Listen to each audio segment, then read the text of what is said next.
Bon, voici le lap. C'est la carte de bouclage qui est montée. Et là, voici. Voilà, le nom c'est bouclage. Le nom c'est bouclage. Là, voici, là, si on arrive là.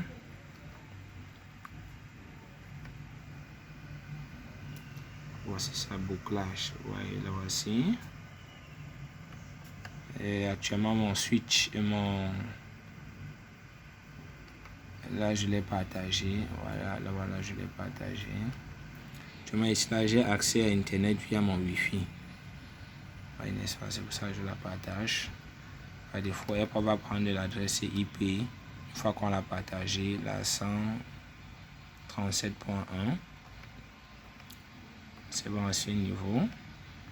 Configuration au niveau à faire au niveau du PC2 qui est le routeur PC2 qui est un routeur en fait qu'on a transformé. Voici les configurations. Première configuration, nos IP routing pour enlever les propriétés de routage. Deuxième, IP default gateway, on met la gateway qui est l'adresse IP du routeur sur lequel il est directement connecté et on place une adresse IP et on fait notre shutdown. Au niveau maintenant du routeur, proprement dit quel routeur 1, quelles sont les configurations qu'on a fait. Première configuration qu'on a fait, on a tapé la commande. On a entré sur cette interface-ci. On a tapé la commande IP adresse DHCP pour que le routeur puisse avoir une adresse IP de façon dynamique. Une fois qu'on l'a fait, on sort et puis on tape show IP interface. Bref, vous voyez comment l'adresse d'interface, on lui a donné une adresse IP en DHCP. N'oubliez surtout pas de mettre un. Une fois que vous êtes entré dans l'interface, vous avez tapé la commande IP adresse DHCP. Le shutdown pour l'activer surtout. Une fois qu'on l'a activé, qu'est-ce qu'on fait? On vient maintenant, on continue nos configurations. On vient dans cette interface-ci, qui est l'interface-ci. Ok, cette interface-ci, on donne une adresse IP et on active l'interface. Une fois qu'on active l'interface,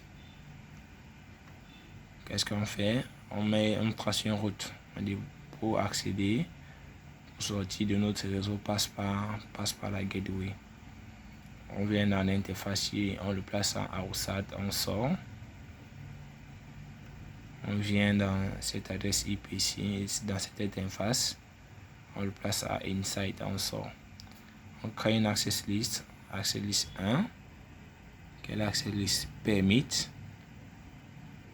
Ok, access list permit.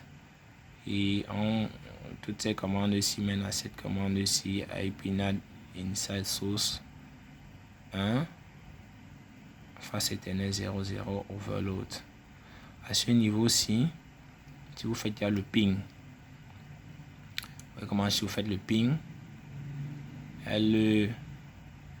notre routeur a déjà accès à Internet à ce niveau.